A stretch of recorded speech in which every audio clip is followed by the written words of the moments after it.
All right, we are going to get into symmetry and reflections with chapter 2 in unit 7. So I'm just kind of going to dive right in.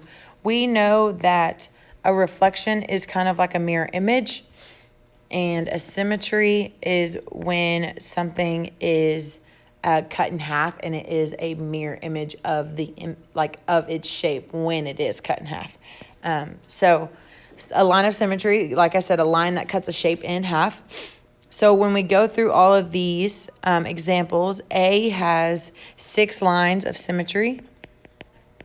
This is a regular polygon, a regular hexagon, meaning all the angles and the sides are congruent to each other, and so that makes it have the maximum lines of symmetry, which is 6 for this polygon.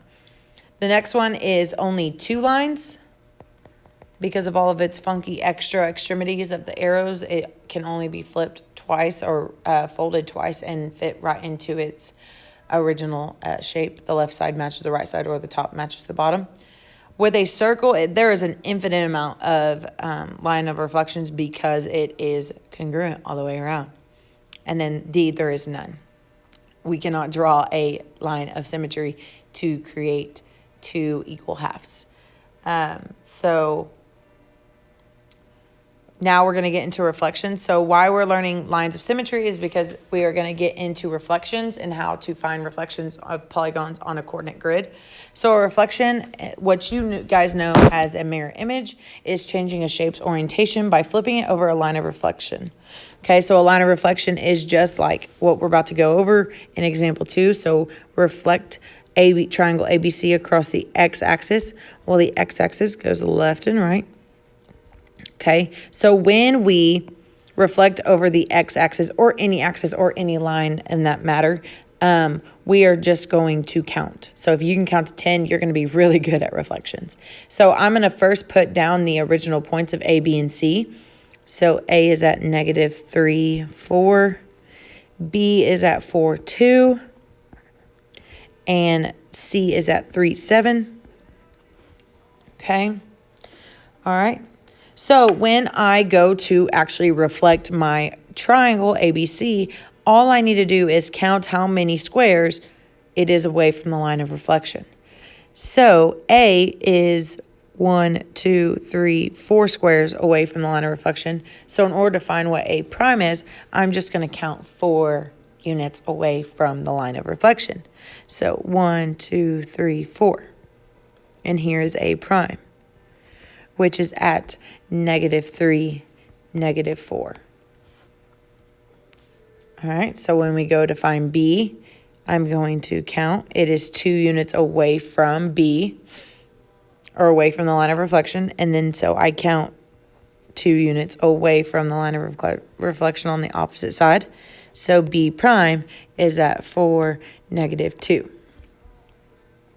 So if you notice this pattern, it is the same points, but the y-coordinate is changing from a positive to a negative.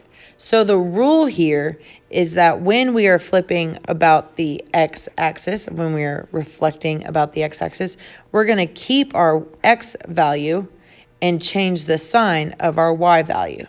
So we're going to change the sign of the y-coordinate, and that'll give us our new point. So like for C, it's at 3, 7. So when I reflect it about the x-axis, it's going to stay 3 in the x, but our y value is going to change to a negative. And if the y value started off as a negative, it'll change to a positive. Okay. All right.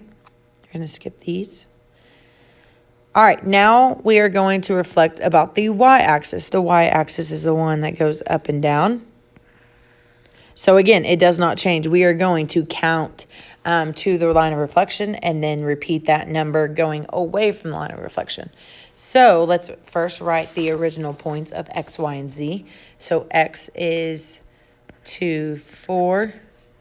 Y is 6, 2. Okay, and z is 2, -5.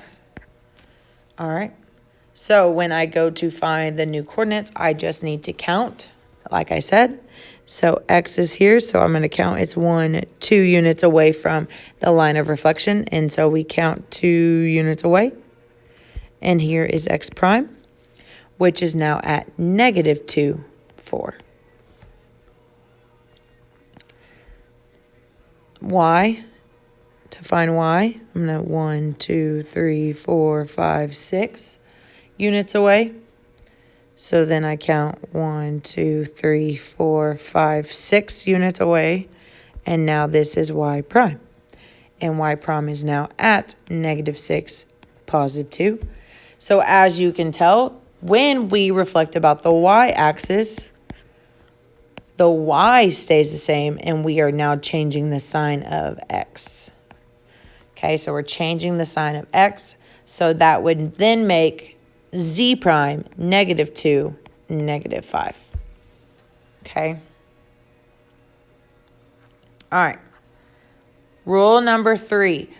This is a rule that I need you to memorize. Okay, if you want to be successful on tests and not have to worry about it and stress about it and find a way to figure out the question, this is a rule you need to memorize. The rule, if we reflect about Y equals X, is you just take your XY coordinate and you flip it, and now it's YX. So you literally just switch the coordinates.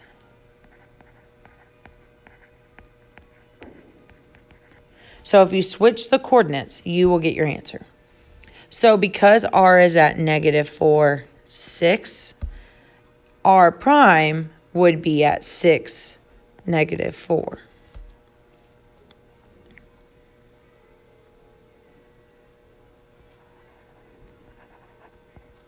Okay, S is at negative 1, 2. So S prime is at 2, negative 1. And then last but not least, T is at negative 6, negative 1. So T prime is at negative 1, negative 6.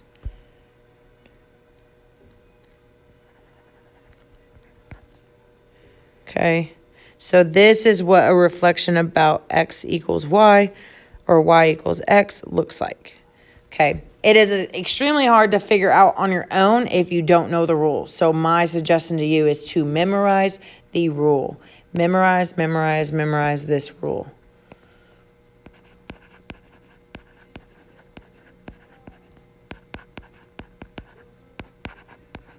This rule and the next one we're about to go over. So you're just going to switch your coordinates. All right, this is the last rule we'll go over. So with this rule, there is a way you can find it without using the rule, but I think the rule is just the easiest. So when we reflect about the origin, remember the origin is just 0, 0. Okay, A is at negative 3, 4. B is at 4, 2. And C is at 3, 7. So the rule here is you just need to change the sign of both. Okay.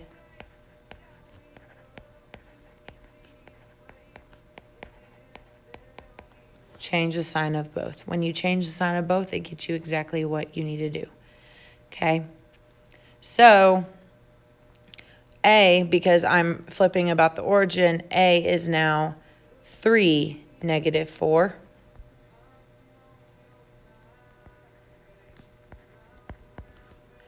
B is at negative 4, negative 2.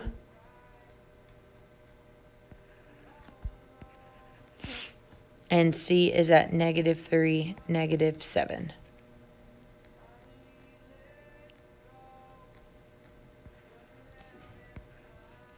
Another thing that you can kind of take away from this when you're flipping about the origin, the point is always going to be in the diagonal quadrant. So because A started in the top left quadrant, A prime will be in the bottom right quadrant. So it's always going to be diagonal of its point. It is also, the origin is also the midpoint between the image and the pre-image.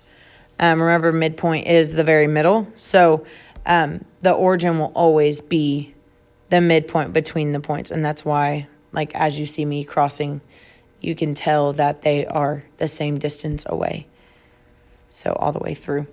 So you don't have to write that, but that's just me kind of clarifying to you that the origin is the midpoint of our image and our pre-image.